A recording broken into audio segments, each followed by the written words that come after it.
Clayton, thank you for your time today. I Yeah, bro. appreciate How are you doing? very, very good. Good, man. I'm not gonna be late for my day job, but I'm not gonna miss my opportunity to speak with you for a little I respect that. Respect the hustle, man. bit. So, congratulations on season four. Obviously, fans Thank you. are really enjoying it.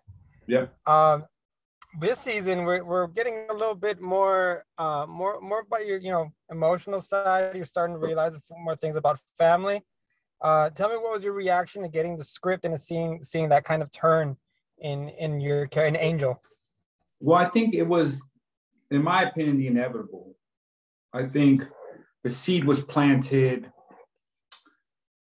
I want to say in season two. And I think with specifically with Angel watching, his brother's assimilation and ascension into the club, it's kind of forced himself, my character Angel, to look into the mirror and really question his involvement with the club, specifically now with having another chance of fatherhood, being newly engaged.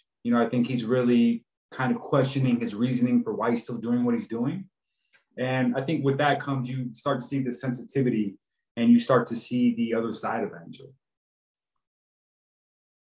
How have you enjoyed that, to be able to go from this really almost seemingly like the club comes first mentality person from an audience point of view, to now somebody that we've invested so much time in, that really really want to root for you to be that kind of traditional family man with your lady, with your baby, Right, and right, to have right. that kind of happily ever after. Well, I think that's um, think that's why, as an audience member, when I would watch a character, I was always more impressed with seeing multiple layers in the character, specifically two sides. When I would watch shows and I saw a character portrayed as this one way, but then I saw the sensitive aspect or the other side of the coin. To say, I was always so impressed with that. I was always in awe because that was real to me. I felt that. I understood that. You grow up in these type of communities and you grow up in these type of club environments, you quickly understand that, how people are perceived isn't how they always are. So specifically with my character, I'll circle back, sorry. His character was portrayed as this badass, this member that was fully involved in the club. But now that he has a baby on the way, and again, like a wife potentially, we're starting to see that this sensitive aspect of it. And I just love playing that, man. It's a full-fledged character. As an artist, I don't want to get tired. I would hate to get tired of playing one beat of a character. That's not entertaining for me. It doesn't keep me involved with the story. When I have multiple layers and other facets to portray, that's when I'm fully invested. Fully invested. Hey, you know what? With the writer like Elgin at the helm, I Dude, think you're gonna be getting bored. Elgin is a godsend. Elgin is a true genius, and I don't like to use that lightly, but I use it when I talk about him. When I say his name, I say it with reverence, that's for sure. This dude, this is what Elgin does great. And I had this conversation with him recently. You're the first person to hear this, by the way. We were talking about directors on the season and, what I thought and my views were. And I circled back to Elgin. I said, man, what you do so well. Because, by the way, it's so easy for a new director on a show. It's so easy to get caught up on the day of filming and get caught up in moments. So it's hard for them to look at the bigger picture, like the bigger story. What Elgin does so well, he's so understanding because it's his story, but he's so understanding of everybody involved. So what may sound and feel good in the moment may not be the right thing. And Elgin has the ability to be like, look, I know what you're doing right now. It may feel right, but it's not right for the story and what we're trying to portray. He just has the ability to understand that and communicate that. And, it's been an honor to work with him. And I feel I would run through a freaking brick wall for this dude. 100%, man. 100%. It seems to be a very, very common, expression on how sentiment. I'm sure it's common sentiment across the board with him, man. Because it's not just me, It's not just like top of the call sheet actors. It's like that for the 100 people in the 100, 200, bottom of the call sheet. He's like that with everybody. And I commend him for that because I couldn't do it.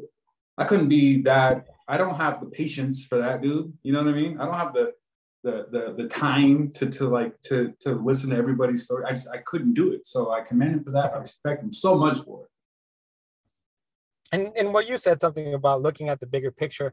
I feel like you do that really, really well because not everything is done through spoken word. Sometimes when your brother is saying something, you give him this look, and it's kind of this empathetic look, like man, who are you turning into? Like you mentioned, or there's a scene in the desert where Manny's kind of explaining what it's like to be a father, and it almost seems to be like grinding at your chest, and just some. It talked to me about developing some of those expressions and being in those scenes and those moments where you allow yourself to be vulnerable. Well, that just stems back from my training, and I trained with my former acting coach was Anthony Gilardi, and he always taught me to keep it very simple, meaning, just listen, take everything out of your mind when you're not speaking in a scene, just listen and react as a normal human being would. So that's all that is. I don't overthink it. I don't be like, I'm not like, hey, I'm gonna do this expression this time, like I just listen, and then when we start doing, we go to other coverages, I just recall and I just listen the same way. I don't, it's nothing that's pre-planned. It's just about being present in the moment and being real, man. That's my biggest thing, is being real, not overacting. I hate seeing that.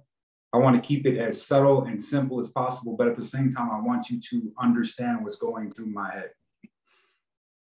Yeah, because you do a very, very good job, and I catch those little moments, and I really appreciate them because it adds so much, almost seasoning to the bigger picture of who you are in bigger moments.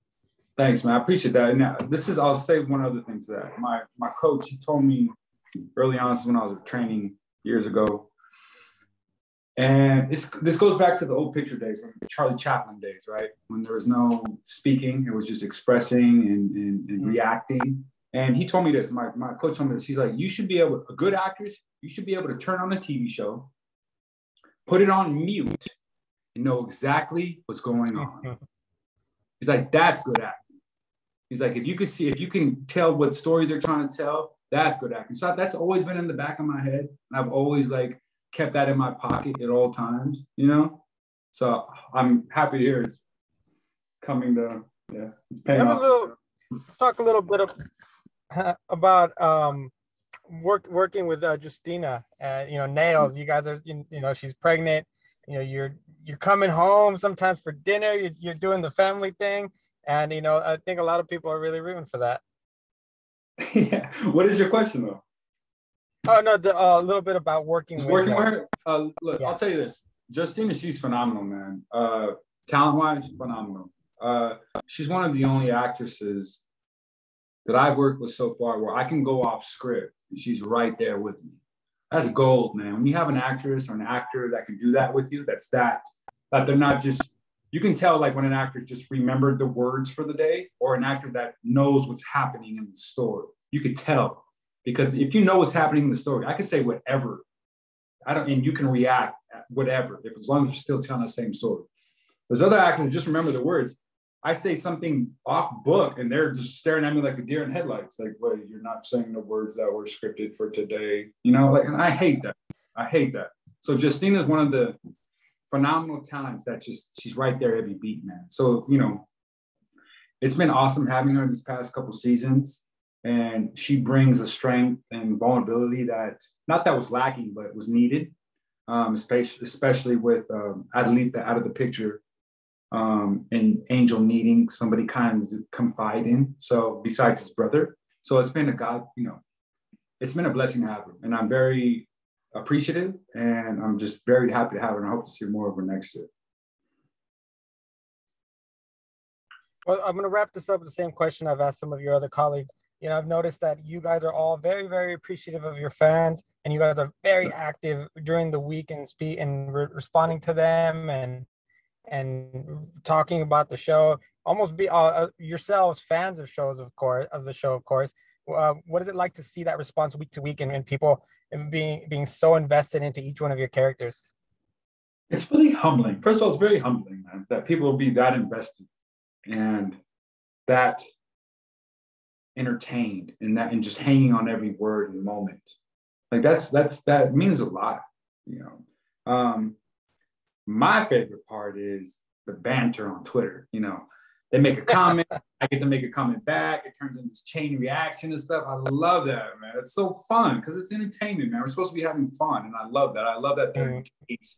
I love that they want to comment. And that's the beautiful thing about social media, you know, that we're able to interact with our fans instantaneously. You know, that's gold. That's gold, man. You're involved in conversation with some of your favorite characters. Just, you know, at the drop of a dime, with a click of an enter, you know, you're right there. You're engaged with us. You're involved in our lives. So I love it, man. I hope to see more of it. I wish that our audience would be even more involved, because I know that the rest of the cast is hungry to get out there on social media and interact with them.